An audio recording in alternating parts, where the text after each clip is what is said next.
I'm Kate. I'm Sonia. And I'm Avon. And today we're dishing with you from Fahrenheit, located at the Georgetown Ritz-Carlton at 3100 South Street in Georgetown. With the yumminess. Just follow the feeling of hotness.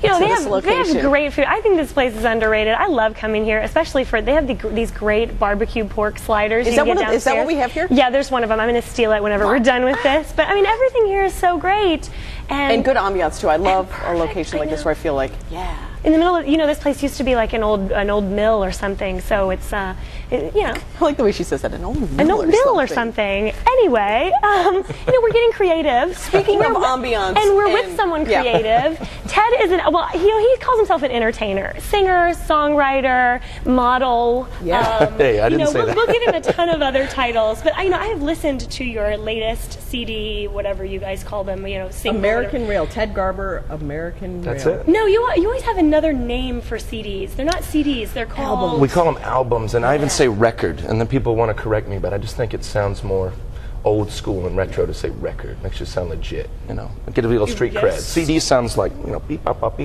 CD. Okay, well that's certainly not the kind of music that you have coming out. It's not techno. Well, how would you describe the music that you're singing and writing? I call it blues Americana rock. It's basically the fusion of my blues, rhythm and blues, New Orleans kind of street funk, college, cut my teeth upbringing with the Americana sound, the alt country folk rock that I get a lot from my father too. I'm a huge fan of Chris Isaak, and I get a lot of Chris Isaak from you, and a lot of and I know your wife is here, but I get a lot of when I listen to your music, I'm like, oh, it's okay, it'll be fine. And I love that sort of feeling, especially when I listen to it at work at the end of the day. It just sort of sets the end of the day mood for me. So I really enjoyed this. Thank you. Do you hear that? Do you hear often you sound like Chris Isaak, or who do you think you're? I've heard a few comparisons. Someone said if Johnny Cash and Jack Johnson made it, I've been called the man in black with the blue collar.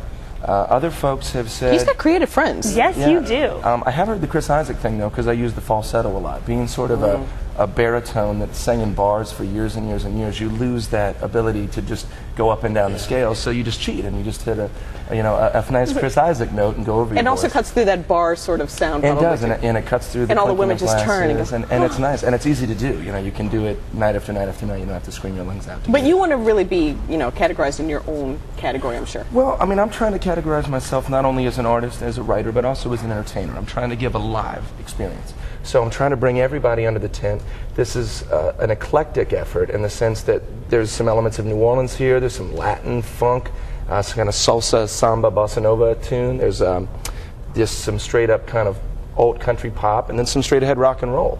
And it's the idea is that I'm trying to unite these disparate elements with my music because I want to appeal to a broader range of people under the idea that I'm an entertainer, so that you can come to this show and even if there's one or two songs that might not be your cup of tea normally, you can sit there and say, well, I'm having a great time, so I'm just going to hang out and keep on dancing. So are you from New Orleans originally, or? I'm not. I'm actually was born in D.C. and raised in the burbs around here. I went to high school in Frederick, Maryland, and but I went to college in New Orleans. I went to Tulane, and that's really where I got my start.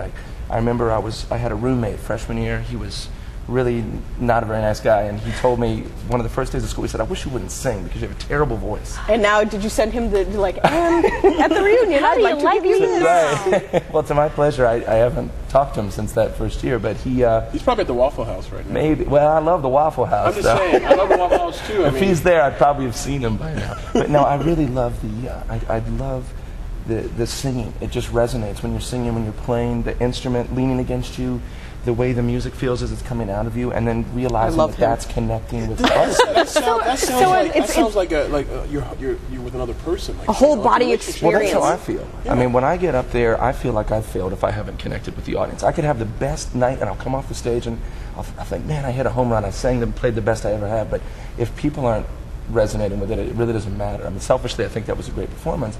But honestly, some of the nights, there was one night I remember I was sick as a dog, laryngitis, and a couple came up and said, your bluesy, scratchy voice is so great, we loved it. And I said, oh, okay, great. I wasn't intending that, actually. I'll try to scream before I get here. So you have a particular genre of music that you're doing here. Have you played any of the blues places in town? Well, let's see. I can think of one down the street. Yeah, I was actually Blues Alley. Blues Alley. My late father, Holly Garber, Garber used to play there, and people used to wonder, like, what is this alt country guy doing playing here? So I've never played there. I've only been in the audience. I've played at the 930 Club. I've been contacted by the Birchmere recently, and I have a great gig that's coming up April 16th. It's a Friday at the Strathmore Hall Mansion up in Bethesda. And I'm opening for a wonderful guy named Jamie McLean, and that starts, I think, at 8 p.m. Excellent. But yeah, no, in the Blues Alley, they'll have to, I guess I better We can make some calls. We know people. Let's do it. Let's place you would like to play then. I would love to play Blues Alley. So where else would you like to play around the world? What would be your ideal concert spot? In the backyard of that roommate. Well, New Orleans Right. is big. I really had hoped to get on the New Orleans Jazz Fest for this year, and because I'm still kind of a small name, they tend to only take big acts from out of town. They like to keep it local, which I think is good. I was trying to appeal to them being a local, but that would be a real feather in my cap. And then also just going around the world. I've traveled in over 30 countries already, and I take a guitar with me. But to actually put something formal together, ideally maybe even open for an established international act, so that I could really reach the largest possible breadth of people, would be really exciting. Do you get any enjoyment out of making an album, since you are such a Yes. live guy? Yes, in fact, this was a really great experience. I had a wonderful producer on this album, a guy named Marco Delmar, who's local. Then he wins the Whammy every year for Producer of the Year, and I can see why, because he can multitask like nobody's business. He's a good interpersonal counselor when all the bandmates are fighting after 8 hours, and he gets the best performance. He certainly got the best performances out of me on this record. Let's talk about that. The band members fighting for just 1 second. Did that really happen? Yeah, after a while, everyone just gets kind of tired, and you're trying your best as the band leader to fire everybody up, but you need that kind of outside You gonna write a person song to about crack it? the whip.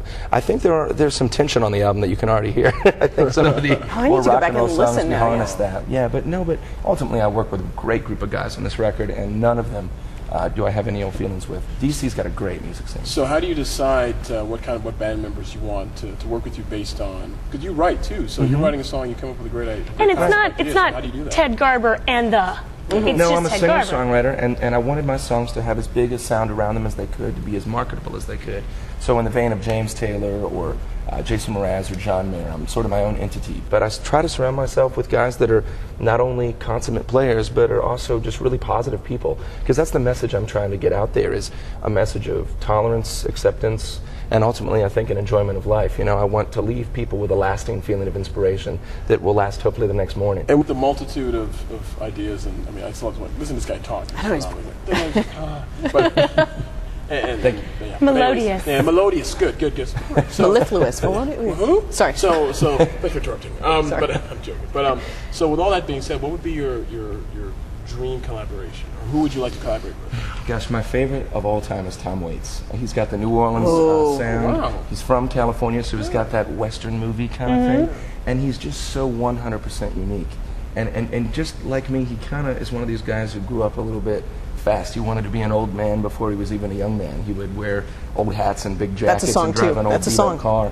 And the way he sets his songs, I've heard him talk about, give people something to eat, something to drink, some weather, give them so that they're walking into something that feels like an old suit that they're putting on. And I just like that approach. To work with him would be a dream come true. Wow. Well, I don't even know what to say after that. I'm telling you that your music and you make us hot and bothered. We like it. Make them. So make sure you check out the CD, the album, the record, whatever we're calling it now, and you actually have a chance to win this signed copy of the CD, album / record. Yep. If you become our fan on Facebook, facebook.com/thedistrictdish, and comment on this episode, you'll have a chance to win. Do it. Awesome. Thank you so much for Thank you so joining much. us. Thanks for having me. We can't wait to check out the album that we've actually already been listening to. We love it. So check us out here next time. See who we're dishing with on The District Dish.